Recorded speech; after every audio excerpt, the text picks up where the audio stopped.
Hello everyone, welcome to Psycholinguistics class. Today we are going to talk about children language acquisition.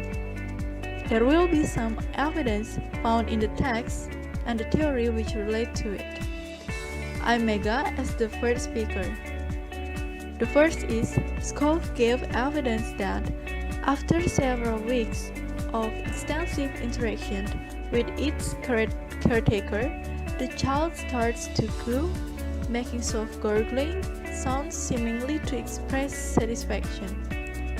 This evidence is related to Skinner's theory of language acquisition.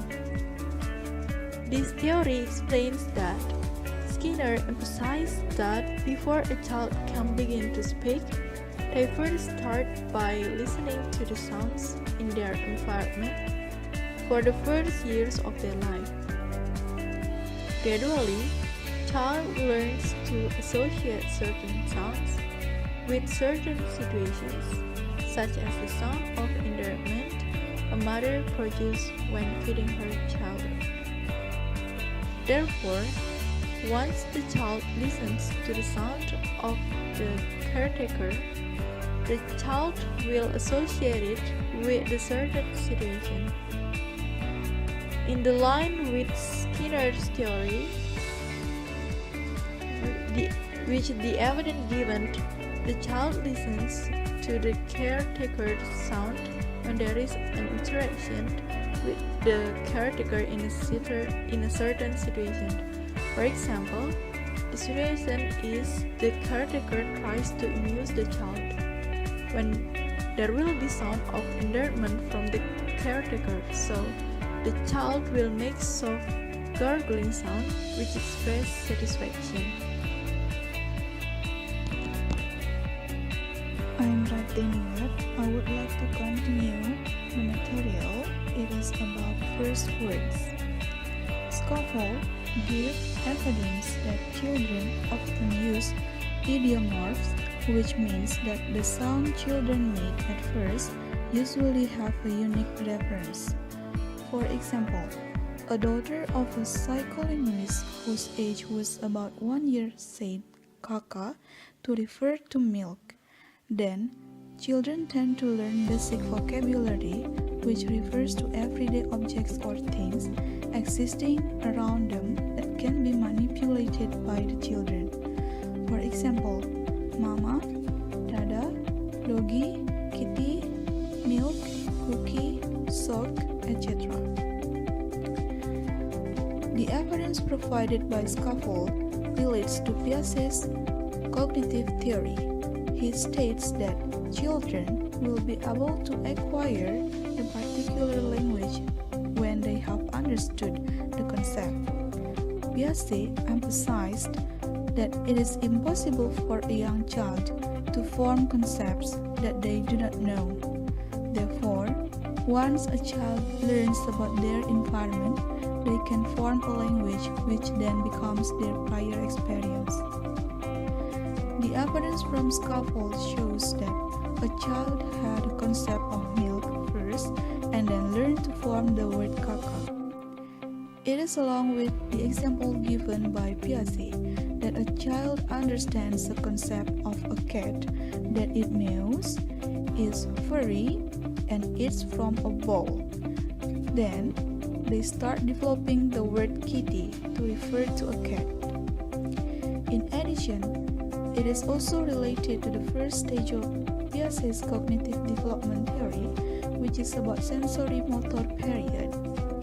During the sensory-motor period, children's language is egocentric, which means having the self as the center of all things. They talk or say something just for themselves or for associating people who are around them with the activity of the moment. Okay, that's all from me. For the next material will be continued by Diva.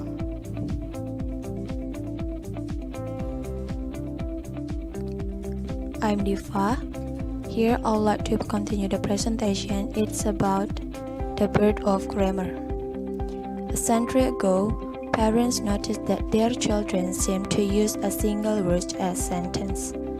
The example can be seen in Charles Darwin in 1877 in his journals about his son's acquisition of language that the single words such as milk could be a statement or a request.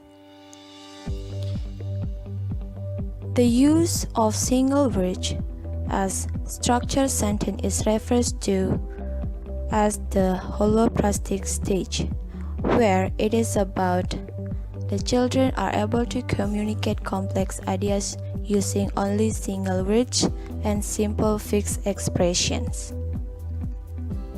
Moreover, most of psycholinguistics believe that the intonational, gestural, and contextual clues which accompany holopraise make it clear that children are using single-word sentences.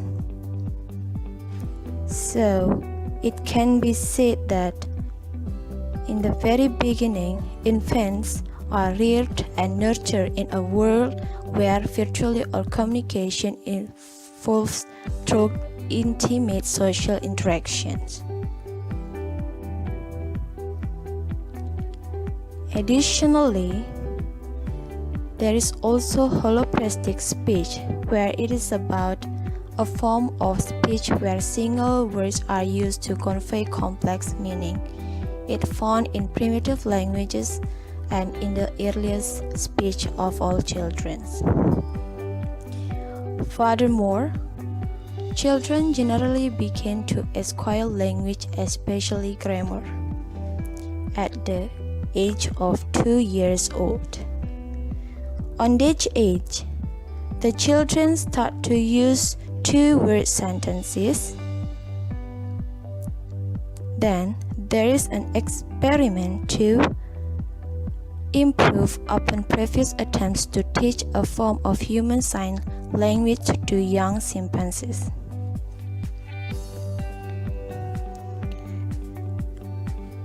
The experiment can be used as evidence for birth of grammar happen in child.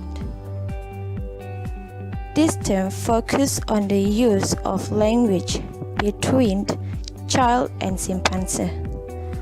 Furthermore, it is very important to compare the use of language by the child with the chimpanzee because both have different in the use of vocal tract. Chimpanzee cannot produce sounds as human language. In order to make it clear, there is several examples about contrast utterance by 2 years old human child with young chimpanzees. As you can see on the table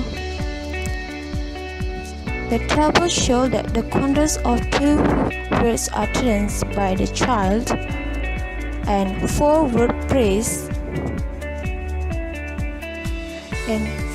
praise by young chimpanzees.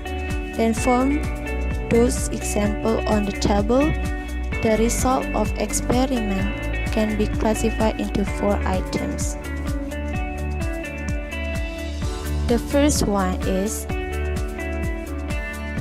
the child performed 90 great lexical diversity, and while the time only depends on the 7 groups of words. The second one is there is no repetition from the child, meanwhile there is repetition from the child. The third one is the child appears to have a sense of syntax, meanwhile the chimp sequence seems to be much less like sentences and more like a grocery list. The last one is the child's output can be symbolized by a simple set of pre-structured rules, meanwhile the chimps cannot structure the rules of words. So, when we relate that term to the theory of language acquisition, the theory can be related is usage-based theory. Usage-based theory here means the children learn language from their language experience on the basis of the speech that they hear and use. And it's same with the result of the experiment when child are able to utter two-word variation by hearing.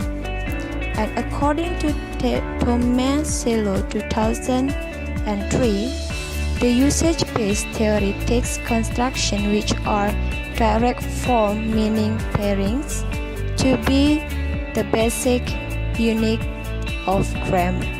I think that's all from me. The next will be continued by my friend.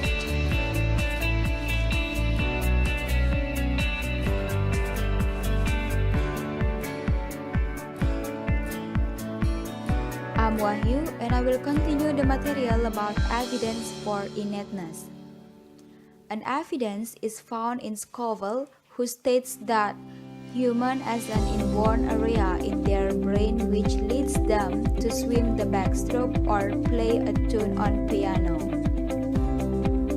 Well, the evidence can be proven by using Noam Chomsky's theory, namely innateness theory.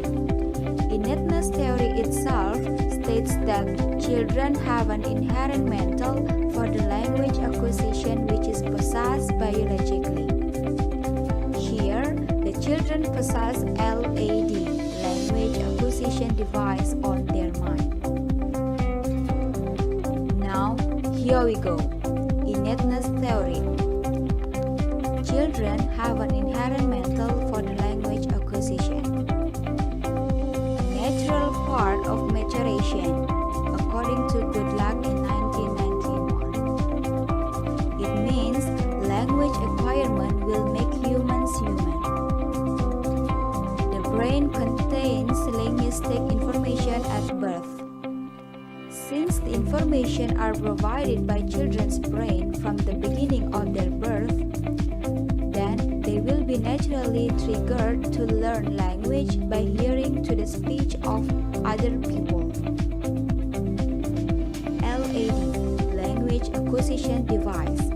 It provides human languages principles like verbs and nouns. The children will help themselves to develop every language they hear containing those principles. Then, how are they correlated each other? Human who has an inborn area in their brain which leads them to swim the backstroke or play a tune on the piano, they do not need to learn swim or play piano at all. The ability of human to be able to swim or play piano is a similar concept with human in acquiring language. The act of not conducting a learning to swim means humans do not need to learn to be able to know a certain language. They possess it naturally. So, the evidence when humans do not learn how to swim and play piano, at the same time, people do not learn to be able to speak as well. They just have the device on their mind which is called language acquisition device or LAD within an innateness theory by Chomsky. Well, that's all from me. The next will be continued by Meyga. Hello, my name is Abdi. I will continue the material. It will be about the childish creativity. Well, everyone, children language acquisition is relatively independent from environmental influences. It is stated that children are capable of producing all kinds of words and expressions that they have never heard before in either mono and bilingual environment. It is in accordance to the Chomsky's innateness or nativist theory, which states that children have an inborn or innate faculty for language acquisition that is biologically determined due to the existence of language acquisition device, or in short LAD. As for example, the LAD already contains the concept of verb tense, and so by listening to word forms such as work and played, the children will then form a hypothesis that past tense of verbs are formed by adding sound the letter or ID to the base form. Furthermore, Young in 2006 further believes that children also initially possess an hypothesis about grammar regardless of where they are raised. Therefore, it is presumed that children are indeed a creative wordsmith.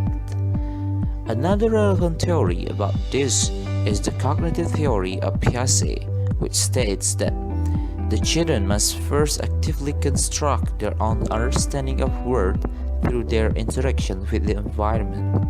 They must understand the concept before they can acquire the particular language which expresses that concept. So here we have provided you with an example. It is retrieved from the periods in 1986, which is cited in Scoville. So from this example, it is shown that the children change the word no in the no body into yes body. It is presumed that this is related because the children already got the concept of the no body and also the concept of the yes. So therefore the children in these terms, the daughter, form a new sentences which is saying there's yes body at the door. Furthermore, at the age of 2 to 4, children are shown to be able to produce all kinds of expressions that they have never heard before.